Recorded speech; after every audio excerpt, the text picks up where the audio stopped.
Assalamualaikum warahmatullahi wabarakatuh. Bismillahirrahmanirrahim. Wassalatu wassalamu ala rasulillah wa ala alihi wa sahbihi wa mawala. Amma ba'd. Alhamdulillah, puji dan syukur adalah sama-sama kita panjatkan atas segala karunia dan nikmat Allah, di mana di hari ini kita masih diberikan nikmat iman, nikmat Islam, serta nikmat panjang umur dan nikmat sehat walafiat. Semoga kita semua selalu dalam lindungan Allah Subhanahu wa taala. Amin ya rabbal alamin. Teman-teman, siswa-siswi SDIT Amal Mulia yang Bapak banggakan, Bapak cintai, tak terasa kita sekarang sudah memasuki pertengahan di bulan suci Ramadan di tahun 1441 Hijriah atau di tahun 2020 ini. Mudah-mudahan ibadah puasa kita dari awal hingga hari ini diterima oleh Allah Subhanahu wa taala. Amin ya rabbal alamin.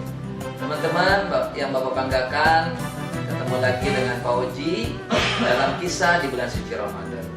Kali ini Pak Oji akan berkisah tentang sahabat Nabi yang diberikan kekayaan namun lupa dengan kekayaan tersebut, lupa dengan nikmat yang telah Allah berikan kepadanya.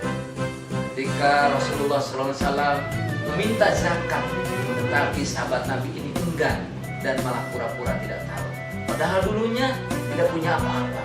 Kemudian Rasulullah doakan sehingga menjadi kaya raya. Mengapa ini bisa terjadi? Baik, mari sama-sama kita dengarkan, kita saksikan kisah. Dikisahkan dahulu kala ada seorang sahabat Nabi yang bernama Sa'labah. Sahabat Nabi itu adalah seorang yang terkenal rajin berjamaah bersama Rasulullah dan para sahabat lainnya. Suatu ketika, entah kenapa, setelah sholat berjamaah, dengan cepat Sa'labah pergi tanpa zikir dan doa, meninggalkan jamaah lainnya untuk pulang ke rumahnya. Hal ini dilakukan bukan sehari dua hari saja, namun sering dilakukannya. Kebiasaannya itu pun menjadi tanda tanya bagi para sahabat juga Rasulullah SAW.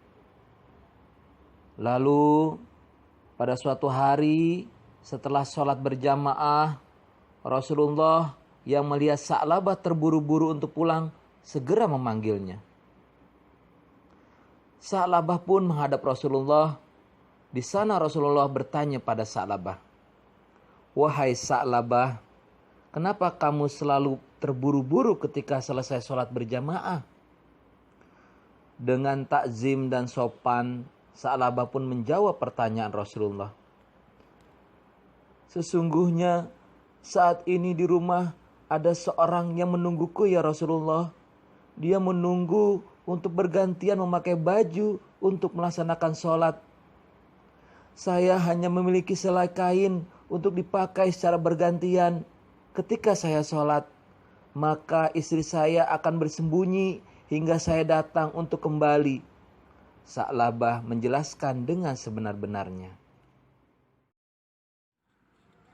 Setelah mendengar cerita itu, Rasulullah sangat terkesan dengan Sa'labah, lalu mengizinkannya untuk segera pulang.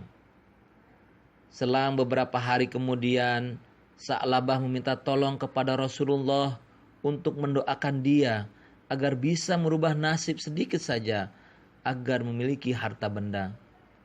Sa'labah merasa sangat lelah selama ini menjadi orang yang miskin dan hidup menderita. "Wahai Rasulullah, doakanlah kepada Allah agar dia memberiku harta kekayaan," pinta Sa'labah. "Wahai Sa'labah, bersyukurlah dengan apa yang kau miliki saat ini," nasihat Rasulullah. Rasulullah takut ketika Sa'labah memiliki harta benda akan menjadi lupa pada agamanya. Sa'labah pun pamit undur diri. Meski sesungguhnya dia belum puas, dia ingin memiliki kehidupan yang layak. Maka keesokan harinya dia kembali datang dan meminta tolong Rasulullah untuk tetap mendoakannya.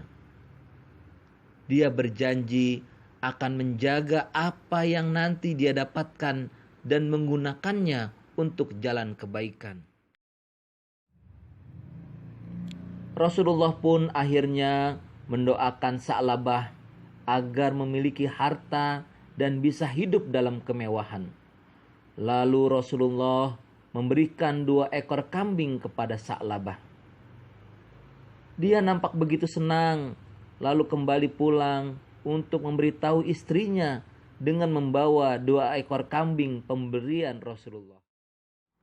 Sejak saat itu, Sa'labah rajin merawat 2 ekor kambingnya, menernaknya sehingga memiliki banyak anak, hingga bertambahlah kambingnya.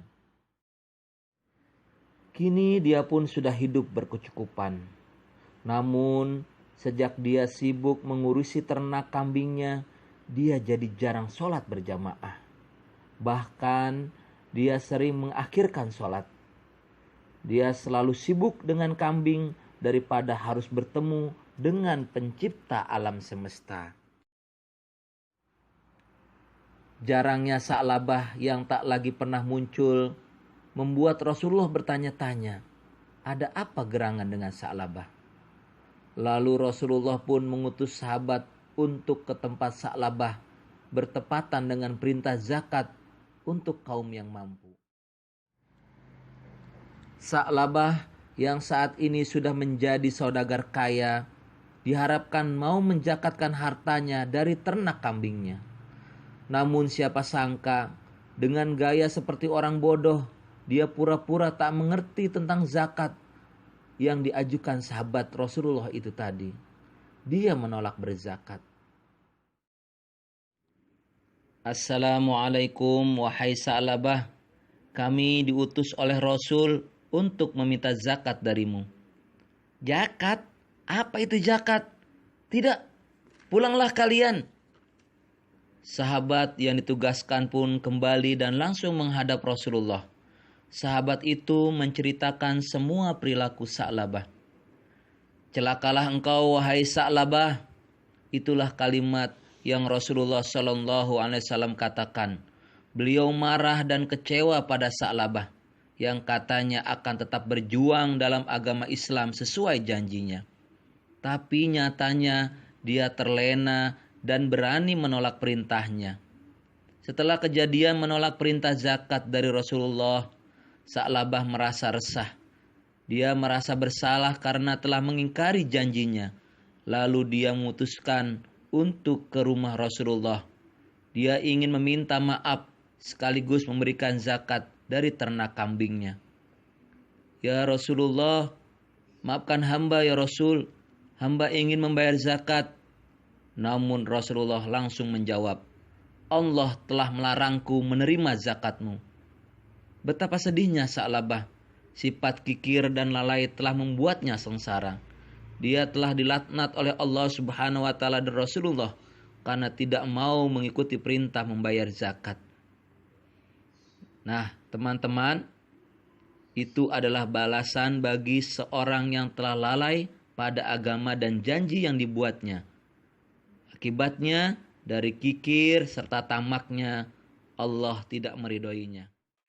Baik teman-teman, siswa-siswi SD Tama Mulia, itulah kisah yang Bapak sampaikan.